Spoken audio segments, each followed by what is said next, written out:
Okay, welcome everyone. It looks like we have about 42 minutes together. I know we spoke out against PowerPoint slides, but I do have some PowerPoint slides along with some videos, but I like to see it as me telling a story. And this is definitely a failure story.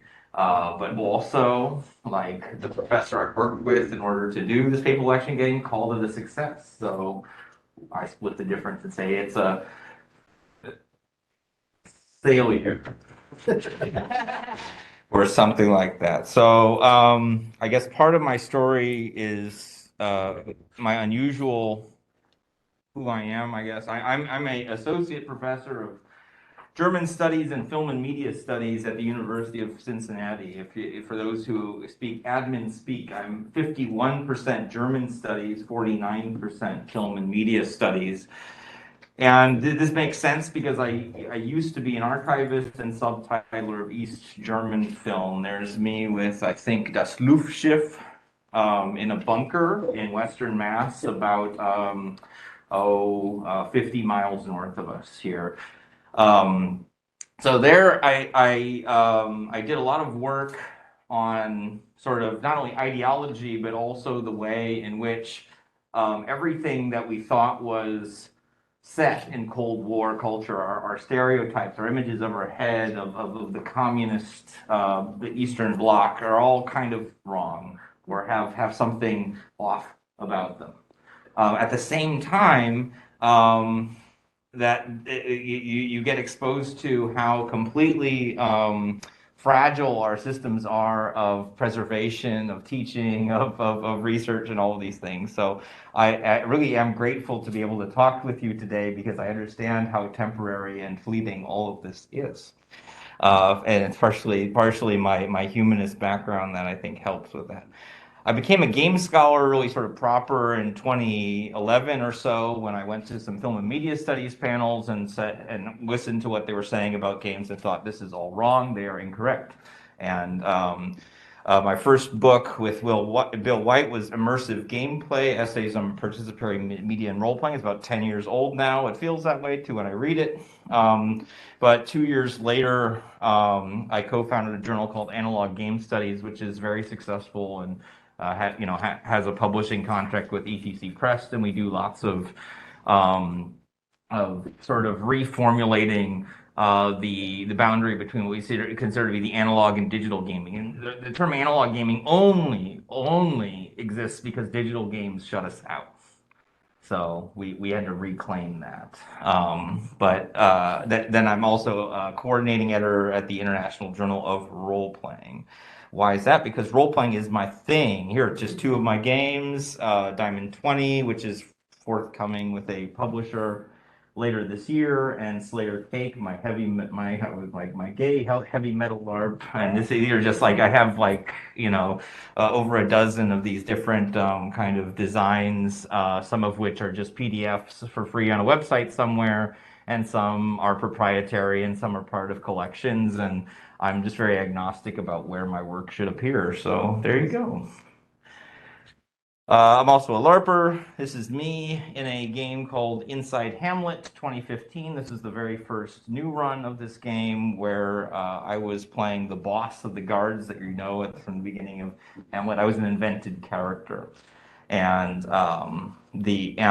playing this game really inspired me to think broadly about how we apply painful historical lessons to live action scenarios. We were all going to die. How do we arc towards that? Make that death beautiful. I think we achieved it. Then I also am a LARP organizer. I think these are my three big accomplishments. In 2014, I co-founded a thing called the Golden Cobra Challenge, which still goes on. This is a very interesting contest in which we kind of decide where, like you were talking about the future of teaching and learning. We ask ourselves, where's the future of freeform LARP?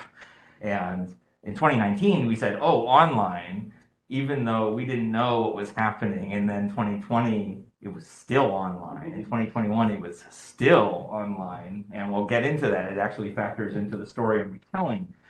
I'm also a coordinator for Games on Demand Origins, which has been on hiatus for the last several years. And then we did a big gay LARP, Just a Little Lovin' USA 2017 in Minnesota. And I can talk more about that experience but you know, that was like $18,000 budget, you know, many participants, over 50 participants for 5 days. And it taught me a lot about kind of coordinating large groups of people and getting them to do the things I want them to do. I also direct the UC Game Lab, where we do the kinds of things that Andrew does, where we just say, are you a professor and you're teaching?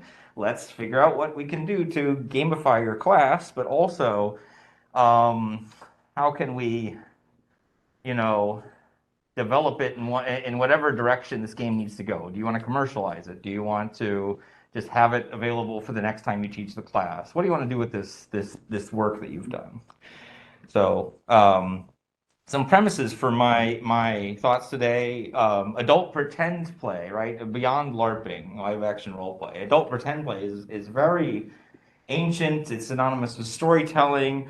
It illustrates our social systems. So that is to say, when we pretend, we are also showing our own ideology, and we're partially like, you know, enacting our own society as well as idealizing it in these scenarios. And it kind of meets between material circumstances, design, play culture, and actual emergent play. And the emergent play, we sort of glorify it. It transforms all of those other things, and at the same time, we're just now being able to, I think, really pinpoint what is it what is it that we are assessing in the play. And I have a brief model I'm going to use in this talk that will help. So if we think about not just LARPing, but very normal things such as mock trial or model UN is under adult pretend play, or that thing also as adult pretend play. They're under a large a tent, but then what's another important premise is kind of the opposite, right? Here we have full embodied sets, costumes, people are or aren't in character. And then we have, an epistolary game where you're just writing letters at home. And I'm going to say they're both embodied. They're both an act of actually writing notes, writing longer letters, or even entering something into a laptop. You are then taking on a certain embodied form of storytelling in that moment that you're composing the text, which is very weird, right? To see yourself as both a writer and a character at the same time. But this is how I'm approaching this. So these are just two examples. One is Mark Motcher's Slower Than Light, which actually happens in a co-present situation. People are sending each other messages, but they keep getting delayed. And so, because you're all in different space contexts, and so as you get further and further away from each other, your messages are longer and longer and are confusingly timed, so you don't know which was the message that was supposed to be first that you got in your signal, and so on and so forth. The Couriers is a game about these magical couriers who deliver postal items, so not just letters, but also packages, and they change them too in the process. So it's a sort of like the messenger alters the message. So that's one premise. Then also, failure in LARP in life is an excellent teacher. Just echoing Michael's point from earlier. This is from a 2006 Nordic LARP called Dragonbane. Infamous because they did want to get an animatronic dragon. You see how its head is at a slightly cocked angle, and it looks a little less fantastic. I mean, it's both a wild technical achievement and also a complete and utter failure in every respect. And so this was the design itself was a certain form of trash fire, and they had to sort of build their own civilization and build. That's right. They had to build their own civilization in the Swedish woods, and then the big animatronic dragon that everybody had paid for, comes trolling in and doesn't work. And there you go. People are still telling war stories about this 15 years later. Um, yeah. All game design exists at the horizon of our time, space, financial, and resources and mental capacity, but then emergent play, and especially for me, it may be interesting for you for learning outcomes or whatever, but for me, it's really the basics. Does it correspond with the objectives of the game, especially as seen from the point of view of the designer, and many of us are designers, and B, is it safe? Those are just two of the many variables you could look at. Those are the ones that I'm looking at, though, for this it's also is interesting for me, not in other ways. So the game I adapted for classroom use in 2021 is a 2018 University of Chicago LARP called Temptamus Papam by known science fiction author and classicist Ada Palmer. You can see how extravagant this is. Look at how extravagant that is.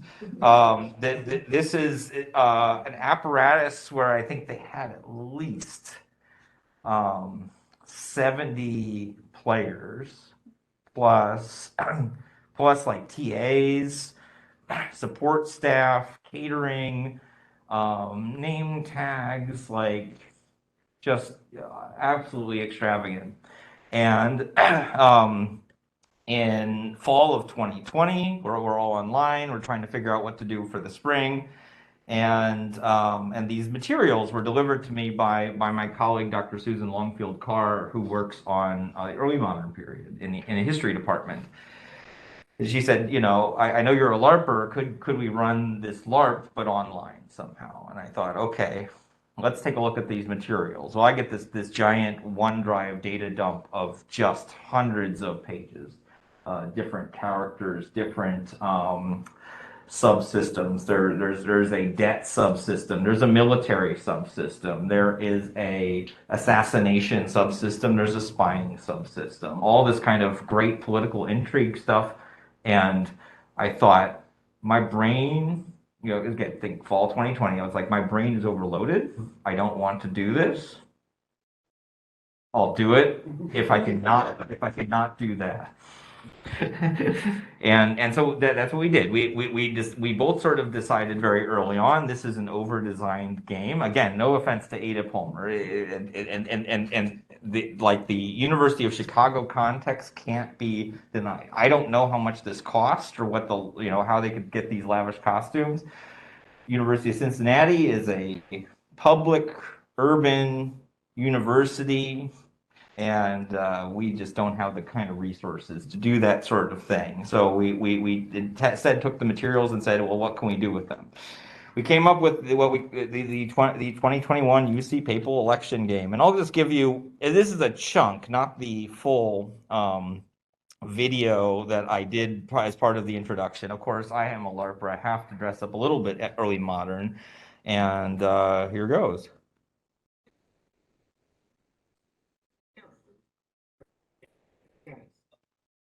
We invested in the Papal election.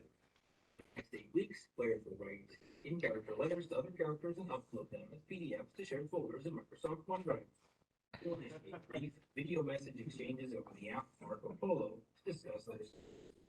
They will send brief emails to the organizing team they want to spy on and or assassinate their character among their actions. We at the organizing team keep the players updated with weekly videos and an email newsletter. The game will culminate in a final synchronous online event when the results of the election will be announced. The point is for everyone to get a taste of the corruption and intrigue surrounding such elections, and that historians trying to chronicle this messiness can only see a fraction of the full picture. This might come across as a lot. To make the game as clear and intelligible as possible. The first thing to do is fill out your casting questionnaire by January 29th so that we can find a suitable character for you. Characters come from a whole gamut of social classes, nations, and backgrounds. Most of them will be gendered male, but any character or any player of any background will be able to play any character. I encourage you take on the role of a primary character, but you may instead assume the role of a chronicler who will be able to read the letter of correspondence as it is posted. You not need to dress up or adopt a funny accent. And safety tools available for all participants so that you are supported in any situation that might come up. Racist, sexist, ableist, and other slurs are expressly forbidden in all corners of the game. Historical prejudices are to be expressed through subtlety and implication, and never playing on the identity of the player at the other end of the communication. Your character is not an alibi to disrespect your fellow players, but it is a vehicle for you to explore a fascinating and messy historical scenario. Right. So that was part of the video introduction I used. But it also sort of succinctly explained what we were doing. So again, Timos Papam becomes the UC Papal election game in 2021, which I ran with Dr. Susan Longfield Carr, as well as Matthew Fotides, Eric Finkstog, and Felicity Moran. And I would say the budget for this was largely just to pay Matthew and Eric and Felicity. So, you know, Matthew did the OneDrive folder. So again, the title is the thousands of OneDrive folders. So Matthew, I was like, okay, Matthew, we need 50 characters. Actually, we need more than 50 characters because they're also NPCs. But we're, you know, we have about 50 playable characters of interest. Now, each of these characters has correspondence with other characters. So, we want you to have subfolders in OneDrive that has all the correspondence that they have, right? And when a player sends a letter, they would just dump the PDF in the appropriate folder and the appropriate correspondence with that person, and then they would get an alert to say, "Oh, you got mail," and do it. So again, the elegance of actually sending people physical mail is lost, and I'll explain why we did that in this specific way in a moment. But the end result was Matthew had to just create thousands of OneDrive folders and link them all together in various opaque ways. Eric Finkstag did all the video for me, and Felicity Moran did coordination with the course itself. So then, because there were all these subsystems that I didn't want anyone to have to learn, I just diplomacied it. So I said, every week you submit your orders to me, and then we as a committee meet and say what happens based off of what people submit as orders. Because some people will say, like, here's 12 things I want my character to do, and some people will submit nothing. So does that mean that the people who submit 12 things control the entire game? Well, no, we have to be a stopgap, and we have no time to balance or really test out any of the subsystems. So we are the subsystem, effectively. We have refereed it, and that's where dungeon masters come from anyway. So we were very comfortable with that position. So this is an example of one of the updates that we had after, say, week 6.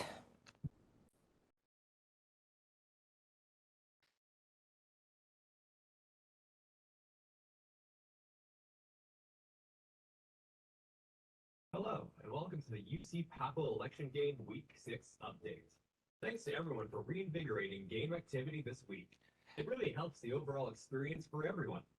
Our only out-of-game announcement is that the doodle poll for the Papal election itself is forthcoming. That's right. The invite-only meeting will be held sometime on either April 12th or April 13th. And then we did the whole smoke thing, whatever. Naples, Italy's most hated despot and keeper of mummified remains of his enemies, has mysteriously. That's true, actually. Rumors fly about as to the cause. Did one of his many enemies finally do him in? Did he die of anxiety or a weak constitution? An abundance of caution, or perhaps due to their own complicity in the murder. It was that. Everyone is the fact that none other than the newly elected Pope will be asked to crown a new king of Naples.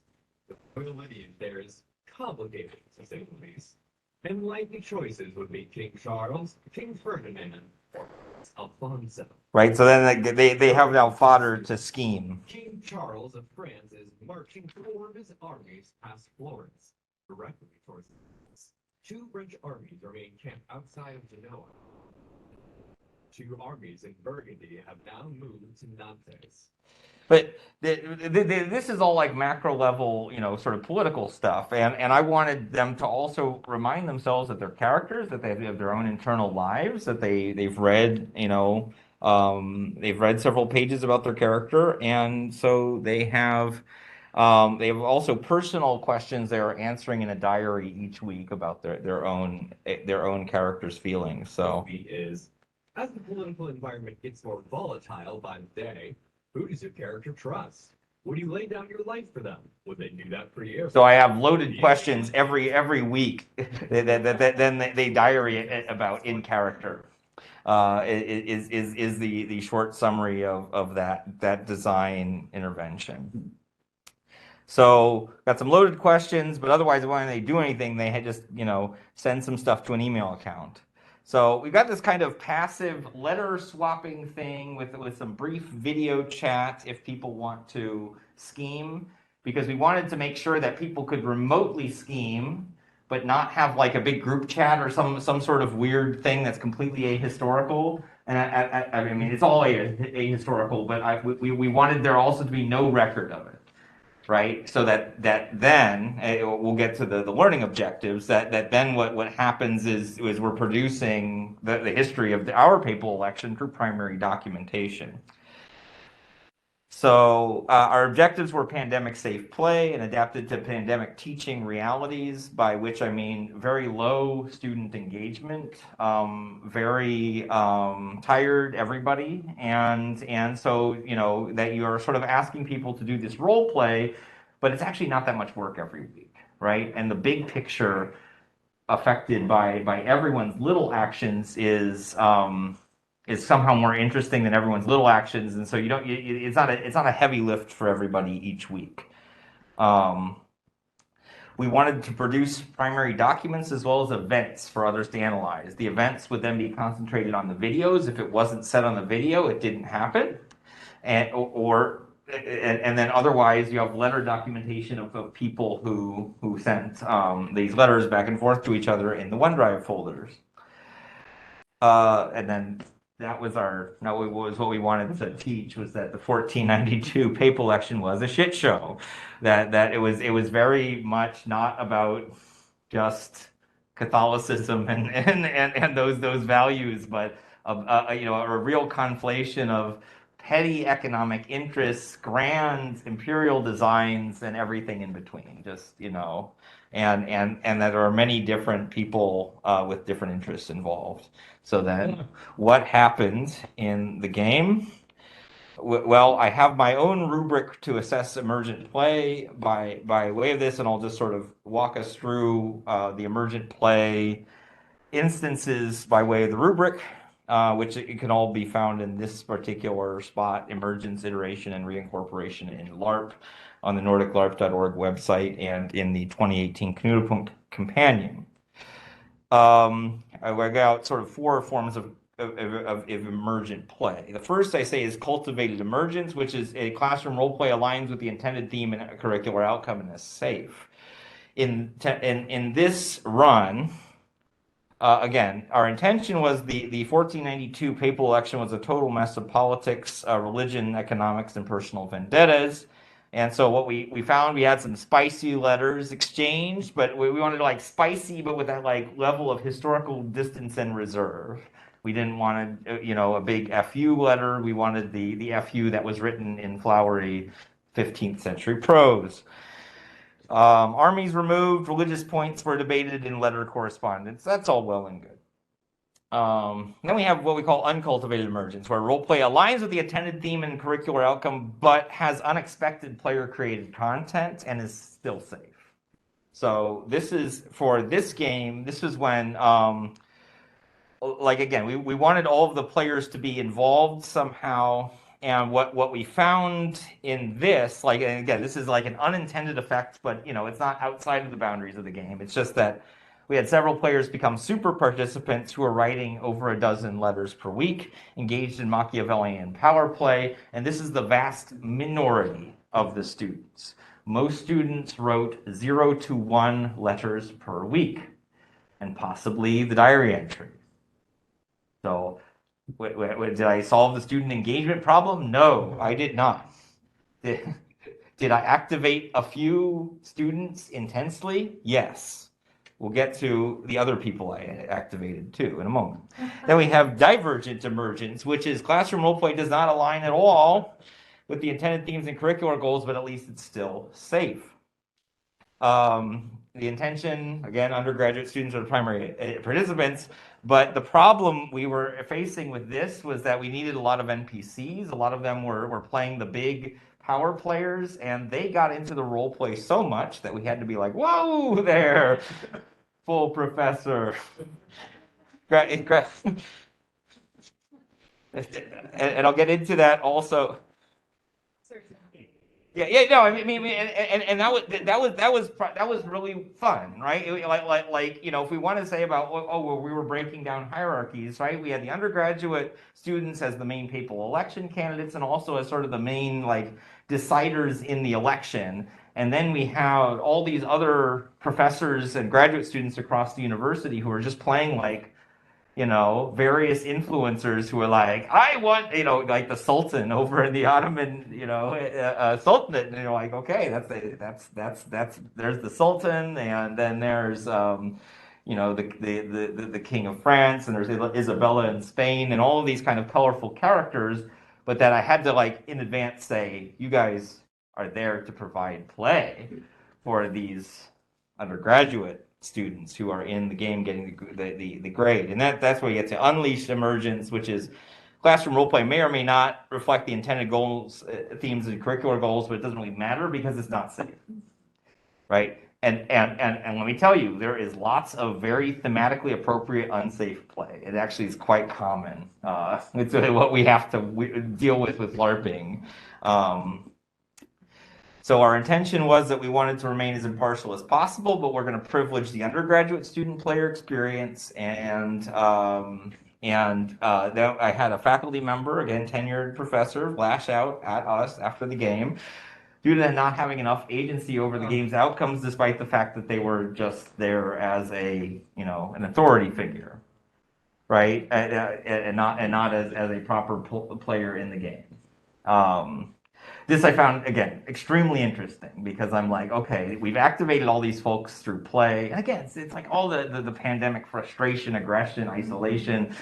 People are hurting everywhere. And I actually want to acknowledge this. I'm not going to blame this person for this. I'm going to say that this is an outcome that happened in the game and in the meta game, and that we can now address it. So the design is not just what we intended, but it's also all of this greater picture that in some ways will be much, you know, it'll have lots of weird other factors pressing on you. So some things I learned is that safety tools and guardrails are also for the non-player characters, right? Even though we can center the students, everybody's a player character, and we have to find a good outlet for people to feel like they still have agency, even when I'm like, I'm arcing the plot a certain way. By the way, the outcome of the papal election was the exact same as the historical outcome. Different things happened militarily, religiously, assassins came and killed people, etc. But the actual historical outcome was mirrored by the students. They chose no alternate history. We can discuss a little bit why that was. That's the next point. Microsoft OneDrive does not work as advertised. You can actually break OneDrive quite easily. It's a fragile instrument. We transitioned from Box over to OneDrive as our main sort of shared repository, and I guess one of the things is sharing a folder doesn't actually mean sharing the full folder. Which meant in practice, I would, every time someone received a letter, I would try and be notified, and because I tried to have them notified, and that didn't work. So I'm like, okay, so I will be notified, and I will personally notify that student that letter was delivered. Now you're like, okay, I'm a professor with all my duties, and I'm also in my free time sending up to 70 different manual pings to various players of the game because this did not do that, no matter how hard I tried. There's also the formalization of in-game letter production was sort of at odds with the spontaneity of play, right? I could get students to fulfill their letter a week thing, but I couldn't get them to say, you know what, this letter may prompt me to go do a chat with this. You know, I want to bring them aside and privately talk to them. It was much more like I've written my letter and now I'm going to go off and do whatever. You know, I've committed 5 minutes of effort and I'm done. Haha. So I want to figure out a way in which there are more paths that emerge because it's very natural to write a letter and send it off, but then to wait a week for the outcome. All right, it's not satisfying. It of course is very historically accurate though. Would you say they treated these sort of like the way that discussion board posts and comments often get treated? It's like, I liked the thing that you said. I agree with the thing that you said. Let's continue saying things in this. That's correct. Yeah. It's you know this from rhetoric and communication. It's phatic communication. It is I acknowledge that we are communicating. And next is that undeterred by the kind of low engagement or whatnot, we're going to try the 1519 Holy Roman Empire next. And this is actually not even with me having seen Tom's talk. We actually had decided on this in our debrief, where we thought this is an equally messy election. I'm a Germanist, so I have a little bit more purchase on it than the Italian wars, and also we can do more in-person material. So that's the presentation. I've got about 10 minutes for discussion.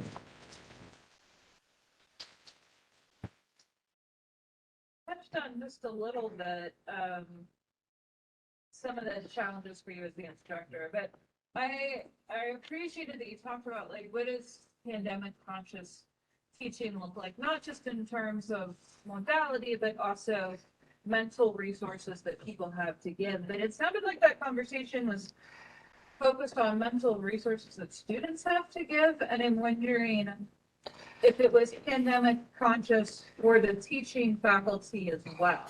So in the end, it was. We all took care of each other on the team, especially Dr. Longfield Carr and I. Everything that every deadline or something that someone blew, we forgave, and then we're like, how do we have the outcome that we want despite the blown deadline, right? And so I think, you know, a lot of the projects operated on goodwill, and there was a lot of that. There was a lot of goodwill, but a lot of very little energy. So we tried to, you know, I was talking about all the pings I was sending. Eventually, Dr. Longfield Carr discovered I was doing this and was like, "Stop this! Do not do this anymore." And then we thought, yeah, right. And then we came up with a slightly better system, especially if someone was like having a rapid like 12, 14, 15 letter conversation. The other thing is I really, you know, I don't think that we had enough time to sit there and actually read all the materials collected. And that OneDrive again was a clumsy tool to collect all the materials beyond where they were all in their silos. So I saw a hand from Trent, from Roger, and I saw one. Was it Caro? Did you have one up? Or okay, so we'll start with Caro and then Trent and Roger. A colleague of mine was writing a commercial letter writing lark. Oh wow! Online commercial letter writing lark, and also had the problem of like players forming little out of game factions of dissatisfied people who then turned on the organizers and were like, "You're terrible people."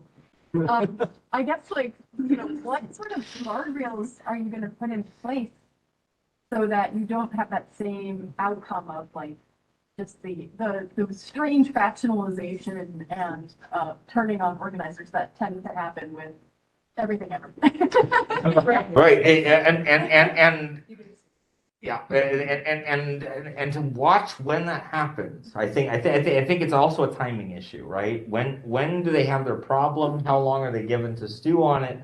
And when is the forum then that they offer, to go for it? One thing I do is shunt a lot of things into a feedback document and then ignore it for a really long time because I don't want their feedback. I just want them to complain somewhere. Yeah. And then when I'm ready to address the feedback psychically, then I go there. So that's one strategy, but then they'll fill that out dissatisfied and they'll send you the email and they'll get in your DMs and you're like, what, I boundaries. But then also the cabalization is a real issue where and this again corresponds with Brian Myrie's early work on light LARP from the 90s, where he said a vampire LARP is run by the cliques, and that the cliques are the LARP.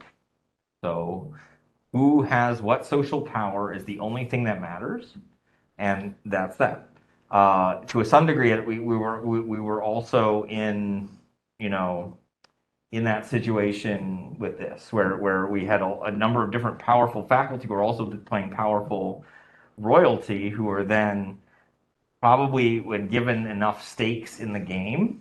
Like I actually like the fact that the game was so chill. That was a good thing, because if things had gotten ramped up, then that cabalization would have happened. And again, it's a cabalization, and if the cabal, you have two bad options, right? One is that they aren't linked with the organizers, they attack the organizers. The other bad thing is that they are linked with the organizers, and it's a totally corrupt operation. So you tell this is our bread and butter. Trent.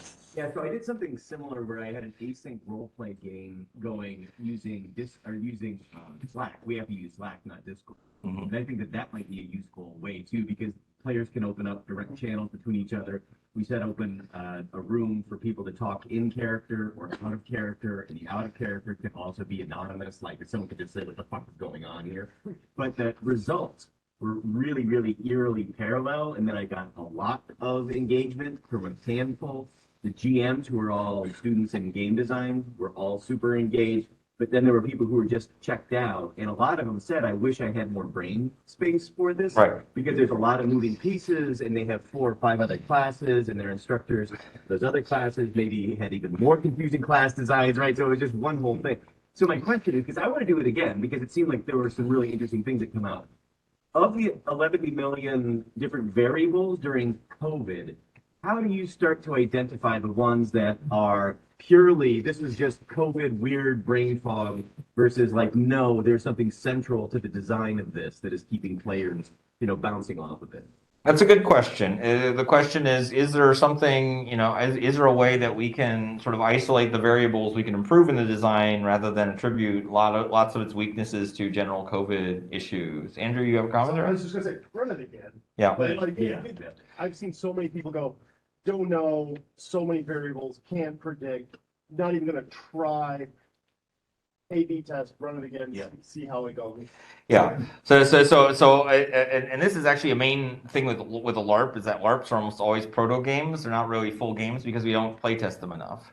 I mean, they are games, but like you can think, oh, this LARP is run 4 times. Well, that's like, think about how many times people play a game before it goes to release in the digital game world versus we run something 4 times, each has radically different data, and then we have to make design decisions based off of that. It's very, but then we think of this as teachers, and we're like, oh, it's as singular as our classroom. And of course. So first of all, the reason I was laughing so hard is that I identified so strongly, because this is, I mean, except that I did it much worse when I'm trying to do just my classic version of it.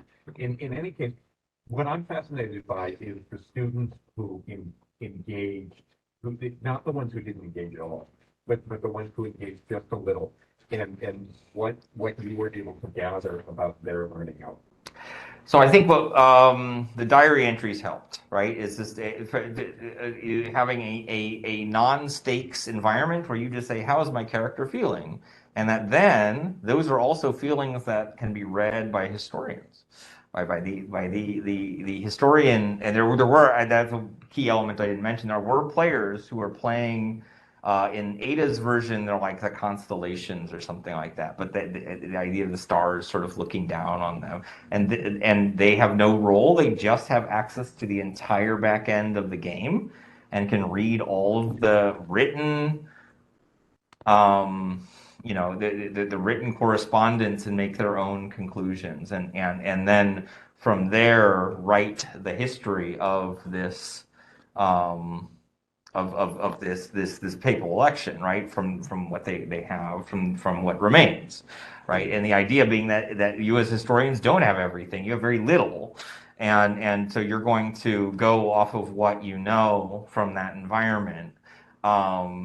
So the students who engaged a little in the diary, which was much appreciated, because then at least those characters' thoughts were kind of chronicled, and I think, for me, a pandemic success was for them to say, okay, there's lots of chaos in your life, but what's the chaos in your character's life? Right? Who is your character, right? And I think that was pretty clear. They could adopt the character role pretty easily. And so did those diary entries have a level of engagement that made you feel like you were getting traction? Yes, but they also helped the play of the historians. So it was a 1-2 punch. I'm like at least they're writing something on the diary entries, but then like the people who are getting, the historians are able to then pull that into another context, right? And it's what we in LARP call giving play, right? So you're not playing to for your own gratification, but you're playing. Obviously you're getting something out of it when you also hand opportunities to others through play, and because of the way this was structured, anytime you got really personal in your correspondence, you were handing play to the historians who now had some juicy thing to handle in their story. Did you have any scenarios where the players would just lie in their diary, where they just like make shit up and just to kind of mess with the historians? No. Oh. No, we didn't have we didn't have those players. I don't. Yeah, I think that sort of play was not, because people were already lying in their letters. Play that was already. Yeah, I'd say, and I really did emphasize. I was like, in the diary, you just record like what is your character feeling, right? And obviously, you could lie for posterity, but the other half of the game was lying. They would lie. Exactly. Wendy? So Or something, then, okay. Trent mentioned he ran something like this, and one of the barriers was like other professors who maybe have course design as more. I was thinking about some of my business students this past year that were complaining that every classroom that they're in is a flipped classroom, and like it's fine if it's one, but it can't be everybody. And so then I'm thinking about this project, and I'm wondering, like, if every student's class had a LARP like this as a central component, is that like revolutionizing education in a positive way, or is that just overload? And where's the boundary? And as educators, how do we kind of negotiate that? Given that I never know what else my students are taking. Yeah, my answer is I'm not sure. I don't. I really I see this as being valuable, but I also see it as stressful. So I've heard the same thing, is that you have to make sure that there's options. Like if the only option is gameplay all the time, LARPing, full engagement, that's not a good educational experience. And Devin, you got the last word. Oh, and Jessica, you also can have like dual last words. So, yeah. I'll collect both of them. Like,